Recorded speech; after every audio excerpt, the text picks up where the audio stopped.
He looked across the table, smirked, and said, "A Jew? You're going to interrogate me? You'll crack before I do." The American officer didn't react. He calmly opened a thin folder and began speaking. "You were born in Frankfurt in 1901. Your father owned a textile business on Fargas Street. You attended the Lessing School. In 1932, you joined the regional administration. And on November 11, 1938, you signed the transport authorization for confiscated Jewish property." The smile disappeared. Within seconds, the arrogant SS officer realized something terrifying. The man sitting across from him didn't just know his name, he knew his entire life. Most people have heard of spies, codebreakers, and elite commandos who helped win World War II. Very few have heard of the men whose greatest weapon wasn't a rifle or a bomb. It was memory. In the final years of the war, hundreds of German prisoners were captured every day across Europe. Each one carried information that could save Allied lives. But extracting that information wasn't easy. Language barriers, cultural differences, and military deception often turned ordinary interrogations into useless conversations. So the United States Army created something unique. At Camp Ritchie in Maryland, they trained a special intelligence unit that would become known as the Ritchie Boys. Many of them were Jewish refugees who had escaped Nazi Germany only a few years earlier. They had lost homes, businesses, friends, and family. Now they returned to Europe wearing American uniforms. Their knowledge of German society became one of the Allies' most valuable weapons.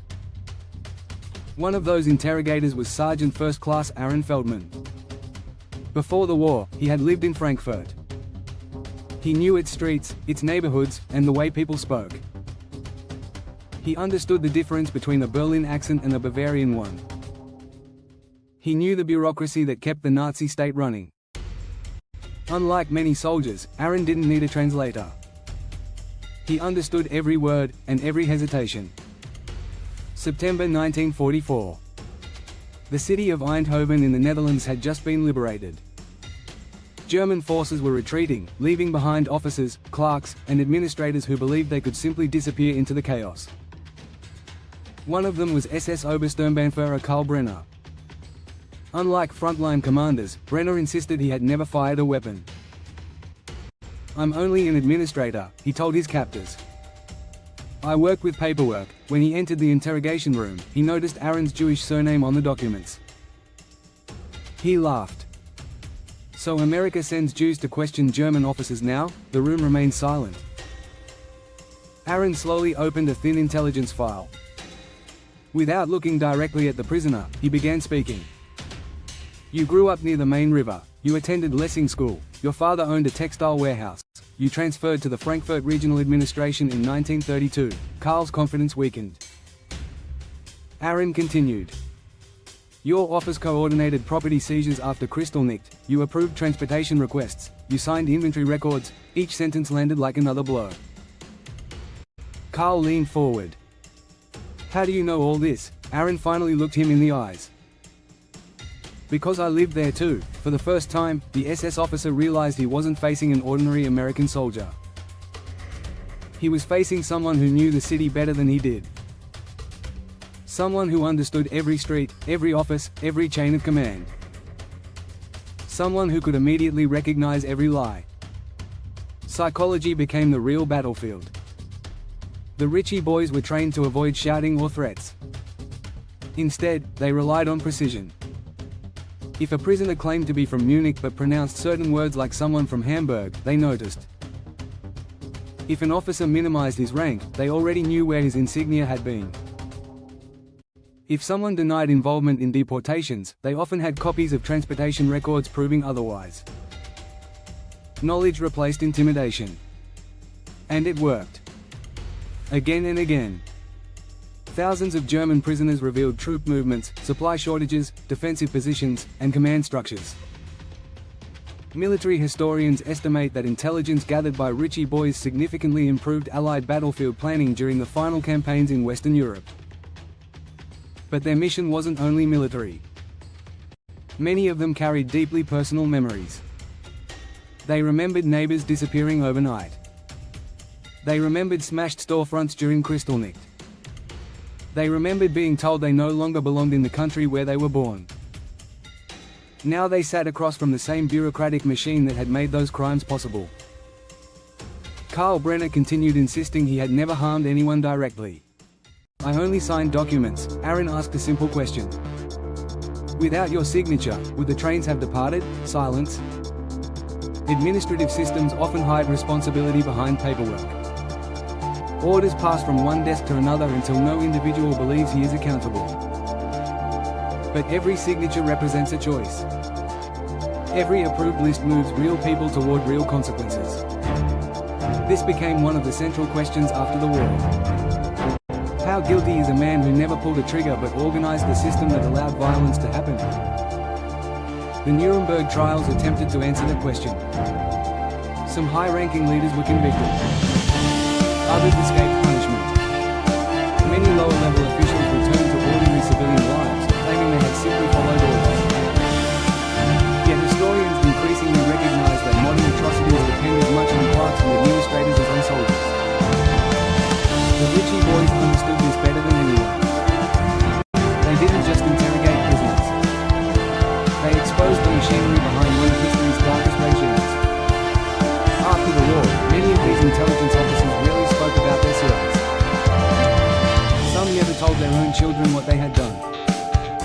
Only decades later did historians begin collecting their stories. Those interviews revealed an extraordinary truth.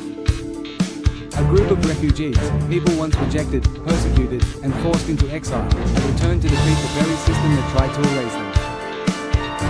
Not through revenge, but through intelligence, through language, through memory, and through an unshakable understanding of the society that had once turned against them.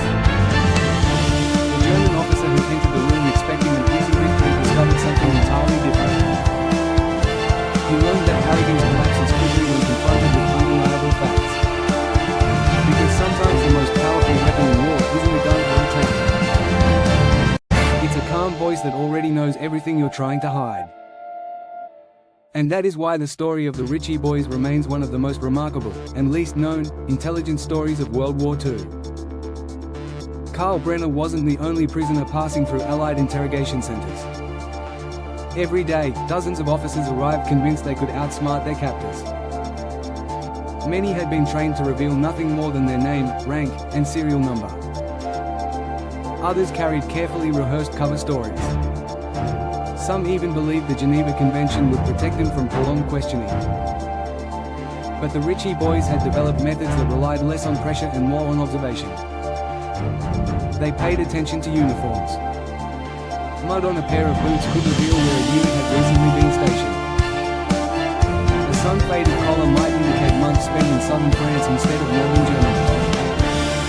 An officer claiming to belong to an infantry division might unknowingly use artillery terminology that exposed his true assignment. Small inconsistencies created cracks. And once those cracks appeared, information began to flow. Aaron Feldman understood that people often reveal more when they think they're winning. Instead of arguing with prisoners, he encouraged them to speak. Karl Brenner insisted repeatedly that he had been nothing more than a civil servant. So you never attended military planning meetings? No. You never coordinated transport schedules? Never. Aaron reached into another folder. Inside was a copy of a railway communication intercepted weeks earlier.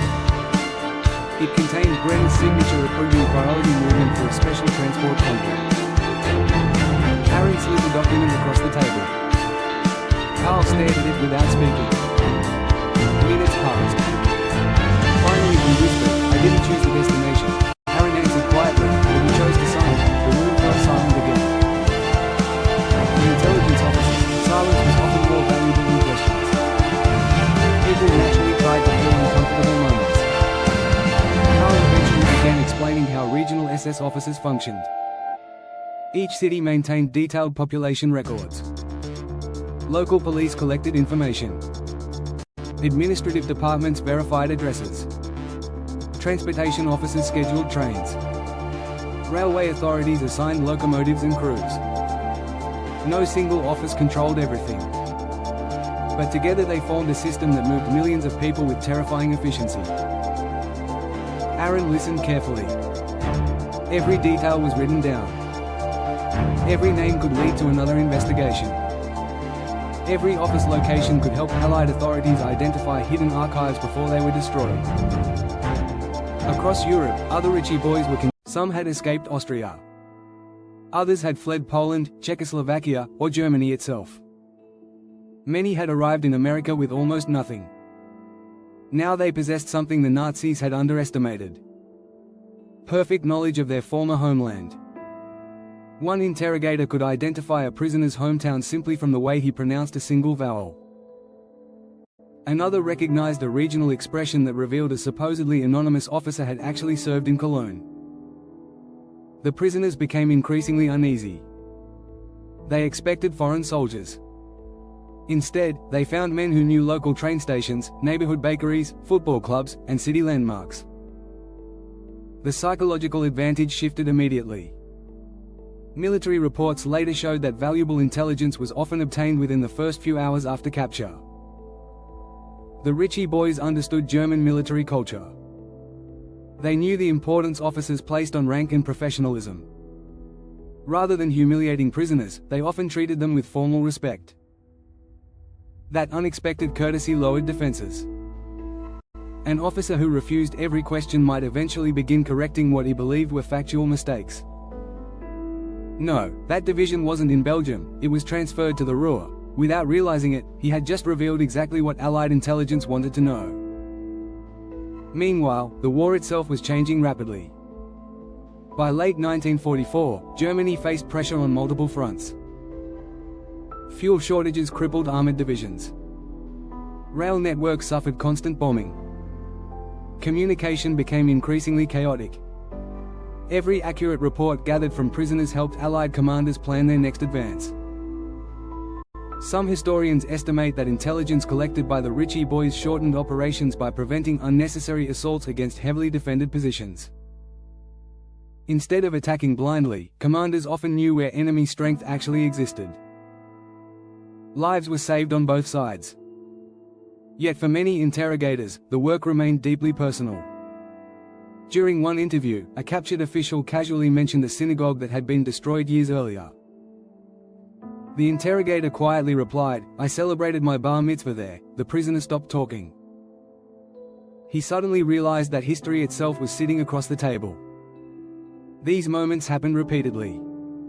Refugees returned as American soldiers. Victims returned as investigators. People who had once escaped with a single suitcase now held authority over the men who believed the Nazi system would last forever. When Germany finally surrendered in May 1945, the interrogations did not end. Allied investigators searched for evidence needed to prosecute war criminals. Millions of documents had survived. Orders, transportation records, property confiscation lists, meeting minutes, official correspondence. Together they formed an enormous paper trail. Many officials claimed they were insignificant clerks. But documents often told another story. A signature connected one office to another. One approval linked dozens of deportations. One administrative decision affected thousands of families. Aaron Feldman spent months reviewing those records. Occasionally he recognized familiar street names from his childhood. He found businesses that no longer existed. Schools that had closed. Neighborhoods emptied forever. Each document reminded him that history is rarely driven by dramatic speeches alone. More often, it moves through ordinary paperwork completed by ordinary people. Years later, surviving Ritchie Boys reflected on their service. Few described themselves as heroes. Most believed they had simply used the knowledge they already possessed. Their ability to speak flawless German, understand local culture, and recognize bureaucratic language became one of the Allied intelligence community's greatest assets. Today, their contribution is increasingly acknowledged by historians studying World War II. Their story demonstrates that information can be as decisive as firepower. A refugee's memory can become a strategic advantage. A simple conversation can reveal more than a battlefield victory. And sometimes, the man who enters a room expecting to intimidate everyone else discovers that the quietest person at the table already knows every secret he has spent a lifetime trying to hide.